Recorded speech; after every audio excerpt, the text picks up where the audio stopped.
ওই বৃষ্টির 2 দিন আগের রাহিপুল হোসেন দীপু। শিক্ষাই জাতির মেরুদণ্ড, আর সেই শিক্ষায় সুশিক্ষিত করতে বাচ্চাদেরকে পাঠানো হয় স্কুলে। আর স্কুলের অভিভাবককে আমাদের শিক্ষক, আর শিক্ষকের হাতে যদি বাচ্চাকে লাঞ্ছিত হতে হয় তাহলে কি করা যায় বলেন? আপনি, আমি, আমরা আমাদের বাচ্চাদেরকে স্কুলে পাঠাবো? অবশ্যই কিন্তু 100 বার ভাববো যে আমার বাচ্চাকে কার হাতে তুলে দিচ্ছি। মানে এই যে আমাদের বদলগাছি থানার ভান্ডারপুরের যে স্কুলের আজকে অভিযোগ উঠেছে প্রধান শিক্ষকের দ্বারাই ছোট বাচ্চা যৌন হয়রানির শিকার হয়েছে। আসলে কতটা সত্যতা এখনো যাচাই হয় নাই, তবে আইনের কাছে সমর্পণ করা হয়েছে যাচাই বাছাই করার জন্য। আচ্ছা, তুমি এই স্কুলে পড়ো? হ্যাঁ, কোন ক্লাসে পড়ো? 3-তে। তোমার স্কুলের নাম কি? Bhandarpur alpha KG school. আচ্ছা, তোমাদের যে ছাত্রীর বিরুদ্ধে অভিযোগ উঠছে ও কোন ক্লাসে পড়ে? 5-এ। তুমি কি চেনো? হ্যাঁ। নাম কি তার? হুমায়রা। আচ্ছা, যে তোমাদের যে প্রধান শিক্ষকের দ্বারা এই ঘটনাটা ঘটছে, তাই না? হ্যাঁ। এটা কবে ঘটনা বলতে পারবা?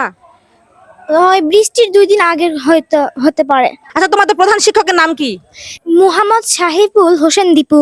আচ্ছা, উনি কেমন টিচার ছিলেন? উনি ভালোই ছিলেন, বাচ্চাদেরকে অনেক ভালোবাসতেন।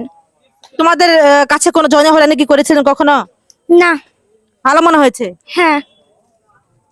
আসলে কার মনে কি আছে আমরা তো বলতে পারবো না। ঘটনাটা আসলে সত্যতা যাচাই করে অবশ্য আইনের একটা ব্যবস্থা নেই। তবে এখন কথা হলো যে এখন শুধু আমাদের ভান্ডারপুরে তা কিন্তু না, আপনারা খেয়াল করে দেখবেন বাংলাদেশের যে কোনো প্রান্তে আনাচে কানাচে একই ঘটনা ঘটতেছে।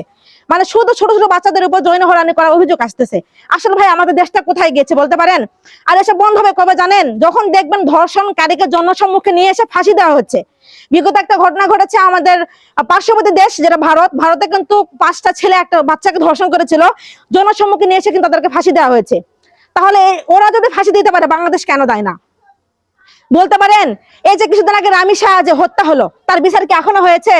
সবাইকে দেখানো হলো আইওয়াস যে তাকে নাকি ফাঁসি দেওয়া, মানে ফাঁসির রায় হয়েছে, কিন্তু এখনো ফাঁসি কার্যকরী হয় নাই।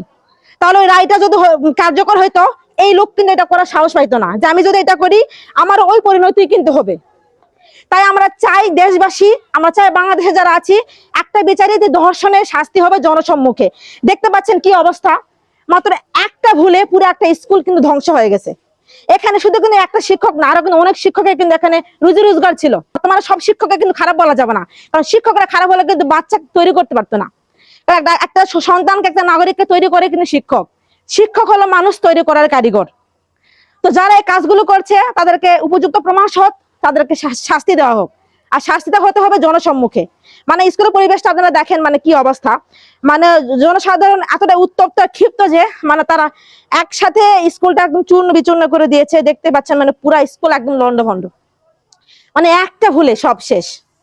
তবে একটা কথাই বলবো, যদি এটা সত্যি হয়ে থাকে আমরা এই শিক্ষকের শাস্তি চাই, আর শাস্তিটা হোক জনসম্মুখে। আপনারা যারা আমার সাথে একমত অবশ্যই ভিডিওগুলো শেয়ার করবেন। আমরা ধর্ষকের ফাঁসি চাই।